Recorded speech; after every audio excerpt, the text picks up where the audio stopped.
প্রকৃতির মাঝে এমন কিছু রহস্য লুকিয়ে আছে যা আমাদের কল্পনাকেও হার মানায়। আজ আমরা জানবো এম্বা উবা গাছের গল্প। এই গাছ যা নিজেই বৃষ্টি ডাকে। এই এম্বা উবা দক্ষিণ আমেরিকার একটি দ্রুত বর্ধনশীল গাছ। এর পাতাগুলি ছাতার মতো বিস্তৃত, যা 30 থেকে 50 সেন্টিমিটার পর্যন্ত হতে পারে।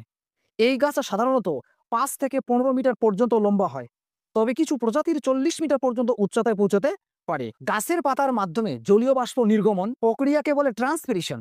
এম্বাউ বা গাছ দিনে প্রচুর পরিমাণে জল মাটি থেকে শোষণ করে এবং পাতার মাধ্যমে তা বাতাসে ছেড়ে দেয়। আর এই প্রক্রিয়ায় গাছ নিজেকে ঠান্ডা রাখে এবং পরিবেশে আর্দ্রতা বৃদ্ধি করে। যখন অনেক এম্বাউ বা গাছ একসাথে থাকে, তখন তারা এত পরিমাণে জলীয় বাষ্প নির্গত করে যে তা আকাশে মেঘ গঠনে সহায়তা করে। এই মেঘ থেকে শেষ পর্যন্ত বৃষ্টি হয়, অর্থাৎ এই গাছেরা নিজেদের পরিবেশে বৃষ্টিপাত ঘটাতে সক্ষম। এম্বাউবা গাছ শুধু বৃষ্টি রাখার জন্য নয়, এটি পরিবেশের জন্য বিশেষ গুরুত্ব ভূমিকা পালন করে। এর ফল ও পাতা বিভিন্ন প্রাণীর খাদ্য এবং এর ফাঁপা কাণ্ডে পিঁপড়েরা বাসা বাঁধে, যা গাছকে রক্ষা করে। গাছের ট্রান্সপিরেশন প্রক্রিয়া স্থানীয় জলবায়ু নিয়ন্ত্রণে সাহায্য করে।